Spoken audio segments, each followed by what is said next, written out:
The disarmament team arrived on a Tuesday. Not that the day meant anything to them. The Vethara Compact had no concept of Tuesday, no concept of weeks, no particular investment in the arbitrary orbital divisions humans had invented to organize their fear of time. But the records would later note that it was a Tuesday because the human who first saw the ships, a woman named Sira Akafar, 41 years old, former civil engineer, currently running a small logistics office out of a repurposed freight terminal on the outskirts of Accra, looked up from her coffee at 7:14 in the morning and said quietly to no one in particular, "They came early. Not they're here. Not oh God, not a scream, not a prayer. They came early." The Compact's first integration delegate, a being called Advocate Thesson Vor, would replay that audio fragment 4,000 times before the mission concluded. Not because it was dramatic, because it wasn't. Because a species that had been told 3 weeks ago that an armed fleet was coming to collect their weapons, their defense systems, and their sovereign capacity for organized violence. A species that had, according to every psychological model the Compact possessed, approximately 11 days of viable emotional stability before complete social collapse, had responded to the literal arrival of that fleet with the quiet observation that the schedule had been moved up. Thesson Vor did not yet know what to do with that. Neither did the rest of the galaxy. The agreement, such as it was, had not been signed so much as accepted. That distinction would matter later. The Vethara Compact had made first contact with Earth 14 months prior, an introduction conducted with all the careful diplomacy of a landlord informing a tenant that the building had been sold.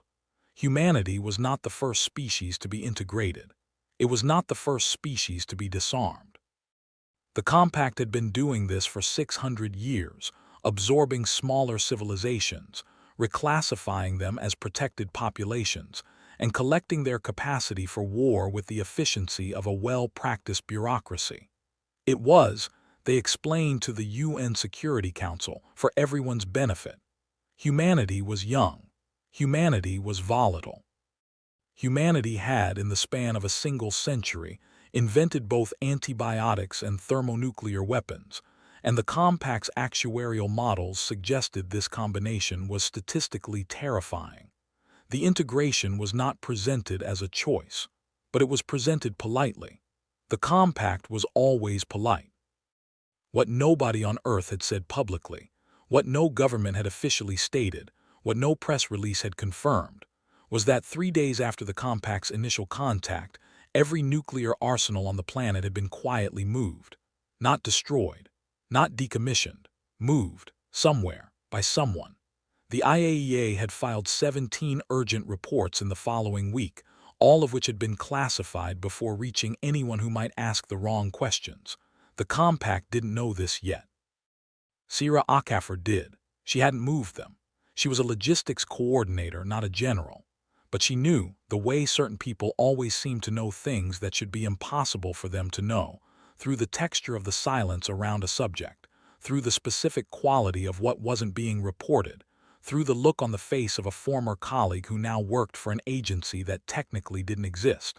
She knew something had happened to the weapons, and she knew that whatever it wasn't panic. That was the part that had kept her awake for 11 days straight. Thesson Vor descended to the surface personally, which was unusual. Integration delegates did not typically make ground-level contact during the collection phase. The collection phase was procedural: scan, catalog, retrieve, transfer. 600 years of practice had made it almost elegant.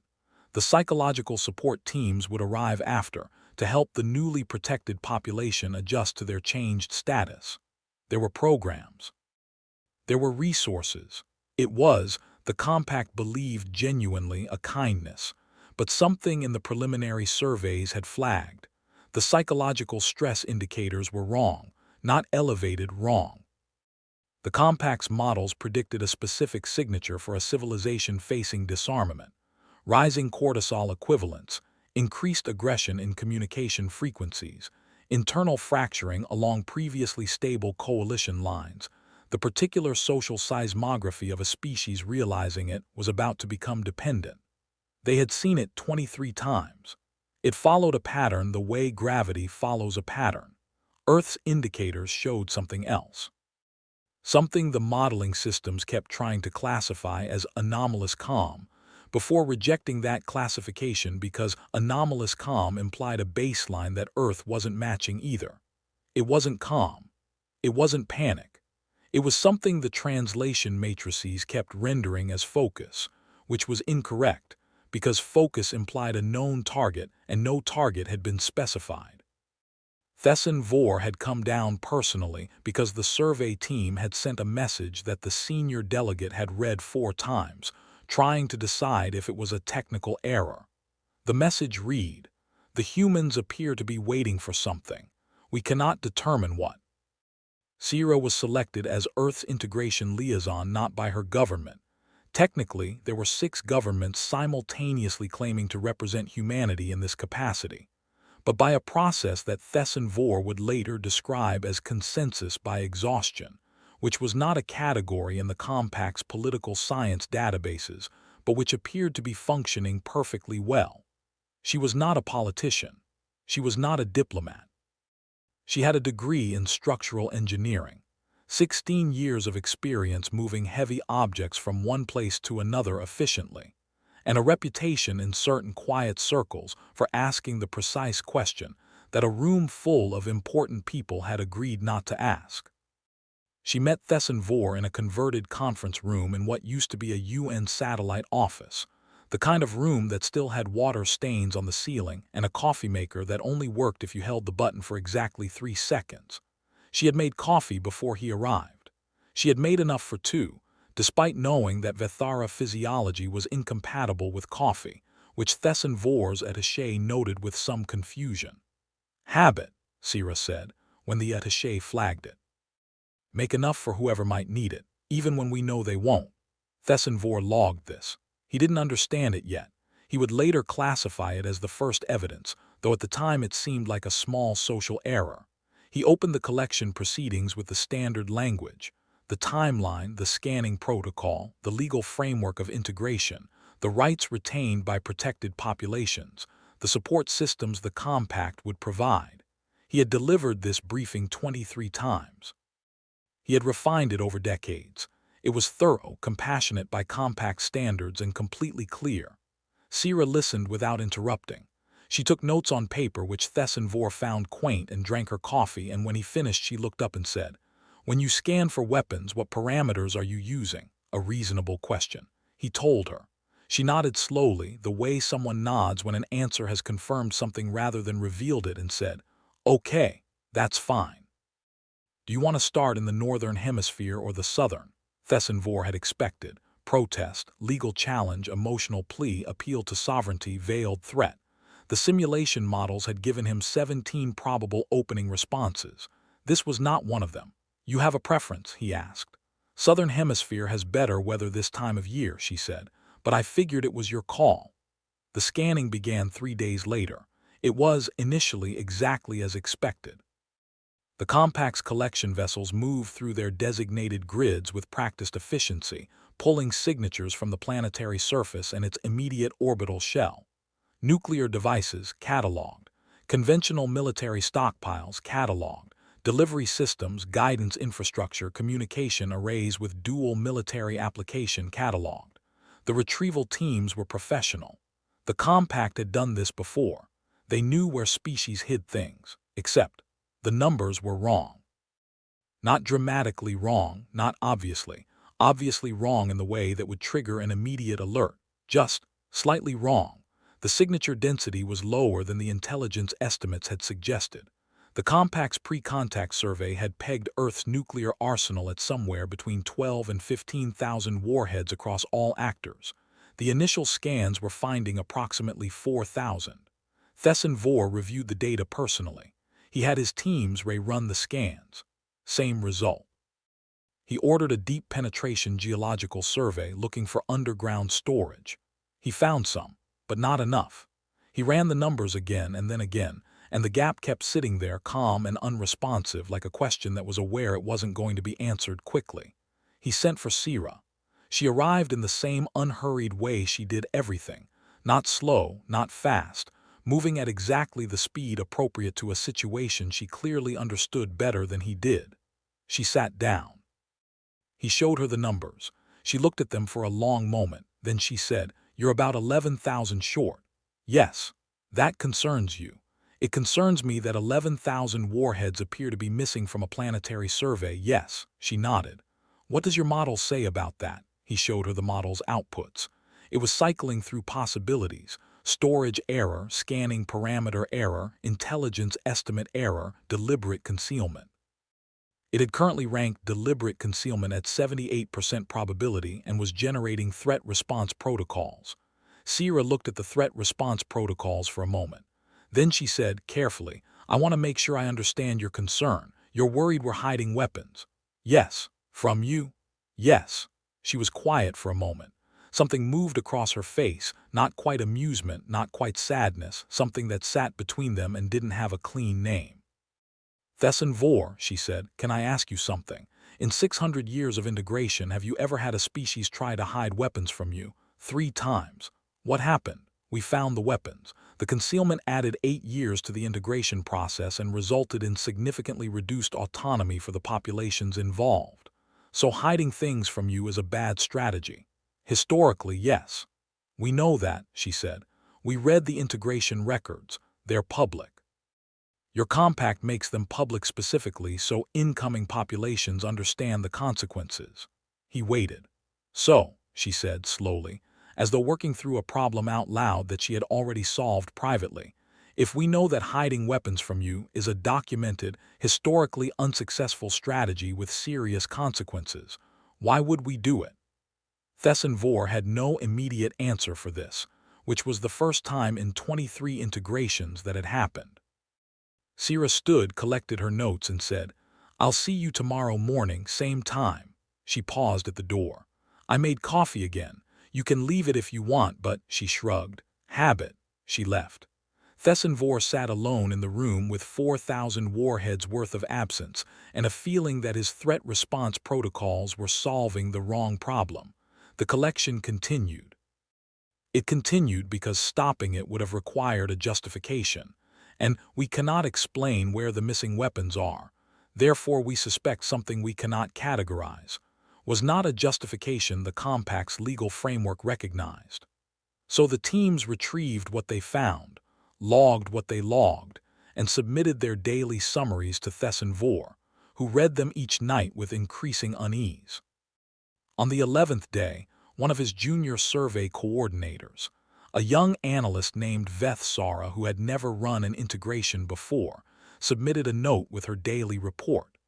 It was flagged as a personal observation rather than official data, which meant Thesson Vor almost missed it. The note said, "I have been reviewing the human settlement patterns in the areas we've surveyed. I cannot find any evidence of the logistics infrastructure that would be required to move approximately 11,000 objects of that size and mass to any storage location our scans have covered. Roads, vehicles, fuel, personnel records, satellite imagery. None of it shows a large-scale weapons relocation occurring in the last 14 months. The objects were not moved after contact. I believe they were already somewhere we haven't looked. I don't know where that is. I'm not sure the category exists in our models." Thesson Vor read this 3 times. Then he called Veth Sara directly, which startled her considerably because senior delegates did not call junior analysts directly. "You're saying the weapons weren't moved after we made contact?" "I can't find any evidence that they were, sir." "Then where are they?" A pause. "I don't know." But another pause, longer, the kind where someone is deciding whether to say something that sounds foolish. "There's something I keep thinking about. The humans have been on this planet for approximately 300,000 years. They've had industrial-scale weapons manufacturing for less than 200 of those years. But they've had," she checked her notes, "underground construction capability for at least 5,000 years. And their historical record shows they've always been very interested in building things that other people can't find." Thesson Vor felt something he didn't have a precise word for. In humans, it might have been called the moment you realize the map is smaller than the territory. "Pull everything you have," he said. "Everything. I want a new survey, different parameters." What parameters? He thought about Sira making coffee for someone she knew wouldn't drink it, making enough for whoever might need it. Even when she knew they wouldn't. Look for things that have been there a very long time, he said. Sira had a brother named Kojo who called her every 3 days. He didn't talk about the integration. He talked about his daughter's school play, about a fishing trip that had gone badly because of weather, about a mango tree in his yard that was finally fruiting after 7 years. Sira kept these calls short, not because she didn't care, but because she had learned over a lifetime of conversations in difficult rooms that there was a specific value to maintaining a version of yourself that existed outside of the difficult room. You needed something to come back to, something that reminded you what the room was for. She was thinking about this, about Kojo's mango tree specifically, when Thesson Vor came to her without an appointment for the first time. He came alone. No attaché. No legal team. Just him, standing in the doorway of her office with an expression she had come to recognize as his version of disoriented, a very slight softening around the primary optical organs, a hesitation in his postural system that lasted about half a second. He had a data tablet. He set it on her desk. It showed a 3-dimensional rendering of subsurface structures, a tangle of tunnels and chambers and connected voids that spread under 3 continents like the root system of something enormous that had been growing for a very long time. This is under the planet, he said. Yes. This is not new construction. No. Some of these structures are, our geological dating suggests, he stopped, recalibrated. Some of these are thousands of years old. Some of them are older than that, Sira said, a long silence. The weapons, he said, are not in there, she said, which was technically true and technically incomplete in a way that Thesson Vor would not fully understand for another 6 days. Then what is? Sira looked at him for a moment. Really looked at him. The way she looked at a structural plan when she was about to explain to an architect that the building they'd designed would fall down, not because they were stupid, but because they hadn't accounted for something the ground was already doing. Thesson Vor, she said, I want to ask you something, and I want you to think about it as a genuine question, not as a diplomatic exchange. In 600 years, in all your integration, has a species ever asked you why you don't want them to have weapons? He frowned. They often argue for their right to self-defense. That's not what I asked. Has any species ever asked you what you're afraid of? The silence that followed was different from the previous silences. It was the silence of a question that had never been asked, sitting in the air between them, taking up more space than expected. We are not afraid, he said finally. We are cautious, she said. I know, I've read the framework. 600 years of preventing species from destroying each other. You collect the weapons because armed civilizations are unpredictable, and unpredictable civilizations destabilize the compact, and a destabilized compact is dangerous for everyone. It's not malicious. I actually believe that. Then you understand. I understand what you're doing, she said. I'm asking if you've ever thought about why you're scared. Not of us specifically, of armed civilizations generally. What happened that made the compact decide this was necessary? He didn't answer. She hadn't expected him to, not yet. I'll tell you what I think, she said. I think somewhere in your history something went very badly wrong, and you've been preventing that specific thing from happening again ever since. And I think, she paused, that it worked. For 600 years it worked. And now you're here and you've run into a civilization that built a planet full of rooms you didn't know existed, and you're realizing your model might have been missing a variable. Thesson Vor looked at the tablet, at the root system tangle of chambers spreading beneath 3 continents. What is in those structures? He asked again. People, Sira said. Mostly. And the things people keep when they know something is coming and they're not sure what it will take to survive it. Vethsara found the first cache on a Wednesday. It was in Greenland, 700 meters below the ice sheet, in a chamber that her adjusted geological surveys estimated was approximately 800 years old. The chamber itself was empty, but the infrastructure around it, power systems, climate control, access tunnels, had been refurbished within the last 3 years. Someone had been inside recently. Someone had taken something out or put something in, and had done it with such practiced care that the surface showed nothing. She found 17 more chambers like it in the next 4 days, all empty, all recently maintained, all with access histories that could not be reconstructed because the access systems didn't connect to any network the compact scanners recognized. She filed her report. She flagged it highest priority. And then she added a personal note at the bottom, the way she'd done before because she couldn't stop thinking about something. The note said, "I've been thinking about something the liaison said in a briefing transcript from day 3. She said, we make enough for whoever might need it. She was talking about coffee, but I've been looking at these chambers, and I think she might have been saying something else.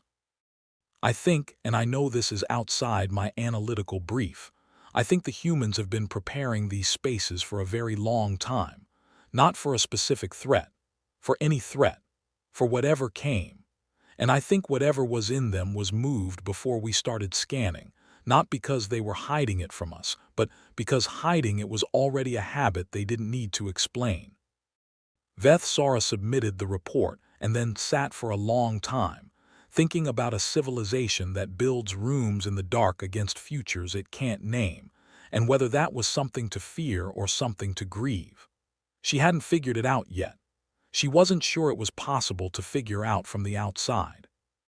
The thing Thesson hadn't told Sira, the thing the compact hadn't included in the public integration framework, was that 3 previous protected populations had been reclassified as contained populations after concealing weapons. Contained was not a word the compact used in public materials. It meant something different from protected. It meant a permanent ceiling on development, perpetual monitoring, a kind of civilizational house arrest that had lasted, in the longest case, 300 years. Earth was 4 weeks into a 6-week collection phase. The missing weapons remained missing. The empty chambers remained empty. The humans continued to be cooperative, organized, and unflaggingly capable of behaving in ways that the psychological models did not predict. Thesson made a decision that he did not log officially. He went back to Sira alone without his legal team, and he told her about contained status. Not all of it. The part that mattered most, what it meant for a civilization that was reclassified, what the ceiling felt like when it descended. He told her because, and this was a decision he couldn't fully explain to himself, he had begun to believe that this woman already knew more about what was happening than he did, and that continuing to withhold information from someone with more information than you was a specific kind of foolishness that he was too old to keep committing. She listened. She didn't look surprised. She didn't look afraid. She looked, instead, like someone checking a figure she had already calculated. "How many contained populations are there currently?" she asked. "That information is, how many?" A pause. 3. "And in 600 years have any of them ever been reclassified back?" He was quiet. "Thesson." "No," he said. She nodded. She looked out the window of the converted conference room, the across skyline early morning, the specific quality of equatorial light that made everything look slightly more permanent than it was. "I want to tell you something," she said, "and I want you to hear it as information rather than as a threat, because it is not a threat. It is just accurate." He waited. "If you reclassify Earth as contained," she said, "the compact will spend the next 300 years trying to maintain a ceiling over a civilization of 8 billion people who have been building rooms in the ground for millennia. You won't find the weapons in your 6-week window. You won't find them in 6 years. Not because we've outsmarted you, your technology is better than ours, and given enough time you probably could find them." She paused.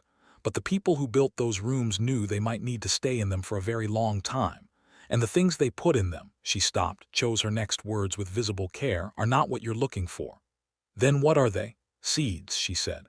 "Enough food for 8 billion people for 3 years, medical supplies, libraries, engineering materials. The things you need not to win something, the things you need to continue after everything else has been taken away." The silence in the room was complete. Thesson thought about his threat response protocols and their assumption that a disarmed species was a safe species. He thought about 600 years of integration and the 23 civilizations that had handed over their weapons and accepted their protected status and adjusted, perhaps a little sadly, perhaps with some resentment, to their new ceiling. They had been safe. They had been stable. They had stopped being unpredictable. He thought about what Vethsara had written. I think whatever was in them was moved before we started scanning, not because they were hiding it from us, but because hiding it was already a habit they didn't need to explain. You moved the weapons, he said, not an accusation, a realization. Some of them, she said. Where? She looked at him. Somewhere your parameters don't cover. He felt the map shrink again and the territory expand past its edges. Why? If you understood the consequences, if you knew that concealment would. Because the weapons were never the point, she said, and her voice carried something he could not classify, not defiance, not anger, something older than both. The weapons are what you came for. The weapons are what every species gives up when the compact arrives, and then they're safe and stable and they stop building rooms in the dark because there's nothing left to prepare for. And in 300 years they still have their ceiling and they've forgotten the rooms were ever there. She paused. We moved the weapons because we needed you to look for the weapons. While you were looking for the weapons, you found the rooms, and now you know the rooms exist, and now you have to decide what the rooms mean. Thessenvor stared at her. This was deliberate, he said. This was from the beginning. We've known you were coming for a long time, she said quietly. Not you specifically, something like you. Something that would want to decide what we were allowed to keep. How long? She didn't answer immediately. She reached into her bag and put something on the table between them. It was a small piece of paper, folded many times, soft at the creases from being opened and refolded. She didn't unfold it. She just left it there. My grandmother's grandmother wrote that, she said. It's a list. A list of things a person needs to survive if everything they built has been taken. She wrote it during a war that was going to destroy everything, and she was right, and the things on the list were what let her family continue. She paused. It's been updated by her daughter and me, and I'll give it to my daughter someday. The list changes because what a person needs to survive changes, but the practice doesn't change. She stood and picked up her coffee and looked at him with something that was very close to compassion. You came to disarm us, she said. But Thessenvor, we were never armed in the way you were looking for. The weapons were real, but they were the smallest thing we've been maintaining. He called the full session. Not a legal session, a genuine analytical session. Every department head, every senior surveyor, every psychologist and cultural analyst the Compact had assigned to the Earth mission. 31 specialists and Thessenvor at the head of the table, and a question he had never had to ask in 600 years of integration work. What do we do with a civilization that cannot be disarmed because what we came to collect was never the source of their capacity for continuance? The session ran for 19 hours. At the end of it, nobody had a clean answer. They had something stranger, a new category added to the Compact's integration framework for the first time in living memory. Not protected, not contained. A third option that had no name yet because naming it required understanding what it was, and what it was kept expanding every time they thought they'd caught the edges. Vethsara, who had been invited to the session at Thessenvor's specific request, another departure from protocol that nobody challenged because the protocols were clearly not built for this, submitted a final note that was read aloud at the closing of the session. It said, "We have been treating the weapons as the problem. The weapons were bait. The real question is not what the humans are willing to give up. The real question is what they have been quietly maintaining for longer than our Compact has existed, and whether a species that can sustain a 10,000-year emergency preparation posture across generations of complete civilizational change without centralized coordination, without a governing body mandating the practice, without even a name for what they're doing, whether that species can be said to be armed or disarmed in any framework we currently possess. I don't think our framework currently possesses it. I think we need a new one." Sira was on the phone with Kojo when Thessenvor came to her office on the last day. She held up one finger one moment and finished the call. Kojo's daughter had gotten the lead in the school play. The mango tree had fruited again. He was going to make something with the mangoes for the neighbors. He didn't know what yet, something they could share. She hung up. She looked at Thessenvor. He had a document with him. He set it on the desk. It was not the standard integration framework. She could tell from the weight of it, from the specific quality of his expression, that half-second hesitation in his posture, deeper now, more settled, like something that had been resistant had learned to bear its own weight. "We're not proceeding with contained reclassification," he said. "I know," she said. How? You're here alone again. You don't bring your legal team when you're not proceeding with a legal action." He made a sound she had learned to recognize as his equivalent of a rueful breath. "We've created a new category," he said. "It has no name yet. What does the document say?" "It says that Earth's integration will be paused at current status pending a full reassessment of the integration framework's applicability to a class." He paused. "To a civilization demonstrating characteristics outside existing classification parameters." "That's a very long way of saying you don't know what to do with us." "Yes," he said. "It is." She nodded. Outside the window, Accra was moving through its morning, the specific irreducible chaos of 8 million people conducting the business of being alive. She had been watching this city from this window for 4 weeks, and she had thought more than once about how it would look to someone seeing it for the first time. How it might look chaotic. How the patterns in it, the ones that kept it functioning, the ones that had kept cities like it functioning for 5,000 years through fire and flood and invasion and disease, and the specific endless human capacity for inflicting catastrophe on themselves, how those patterns might be invisible to a model designed to look for something else. "Thesson Vor," she said, "can I show you something?" She took him outside. She took him 3 blocks from the office, to a market she had been going to every morning since the integration talks began. A small, loud, brilliantly disorganized market where 40 different kinds of food were sold by people who had been selling food in this specific location, or within walking distance of it, for longer than any official record captured. She bought 2 cups of coffee from a woman named Abina who made it with condensed milk and a spice combination that Sira had never been able to fully identify and had stopped trying to. She handed 1 cup to Thesson Vor. "You can't drink it," she said. "I know, but hold it for a minute." He held it. He looked at the market. He looked at the people moving through it, not in any directed way, but with the specific, legible purposefulness of human beings who know where they're going even when they look like they don't. "Every one of these people," Sira said, "knows something that isn't written down anywhere. How to do something. How to fix something. How to grow something or cook something or build something or find something when nothing else is working. It's in their hands. It's in the things they taught their children without calling it teaching. The Compact survey can't find it because it doesn't have a signature. It doesn't emit anything. It just," she paused, "continues." Thesson Vor held the coffee cup. The steam rose from it in the morning air. "This is what we maintain," Sira said. "This is the thing we've been keeping in rooms in the dark. Not weapons, not even food or medicine, though those too, the knowledge of how to continue. The absolute, irrational, persistent, completely uncoordinated refusal to allow the conditions of survival to be entirely owned by any single structure that could be taken away." He was quiet for a long time. Around them, the market moved. Abina was arguing good-naturedly with a man about the price of something wrapped in leaves. 2 children were running between stalls in a game with rules that existed only between them. An old man was repairing a motor with a tool that was technically a fork.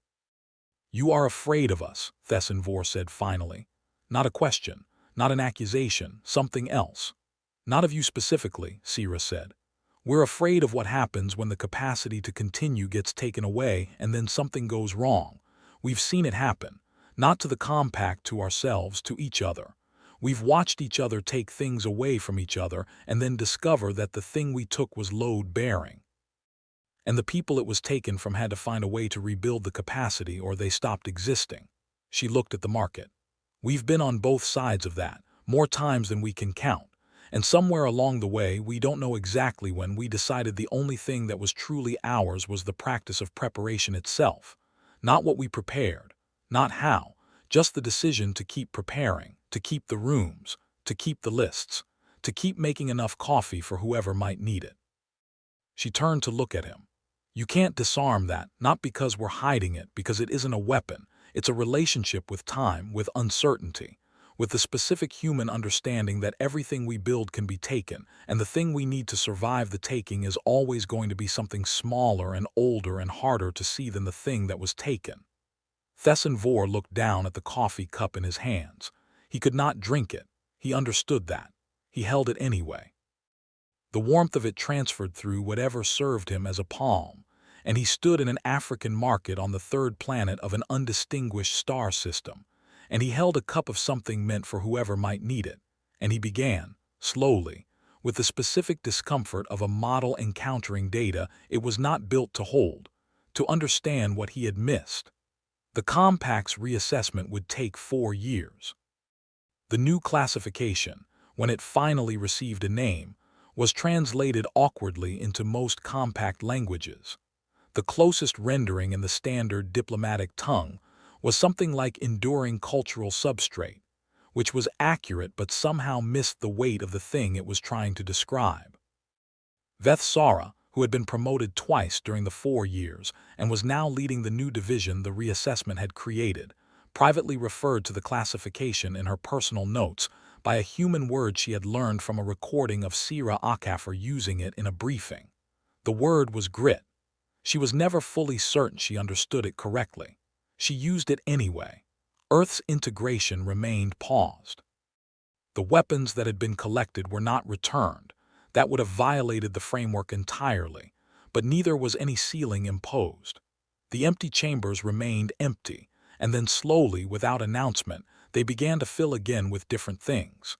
Seeds and libraries and medical manuals and the specific, irreplaceable knowledge of how to do things with your hands when nothing else is available.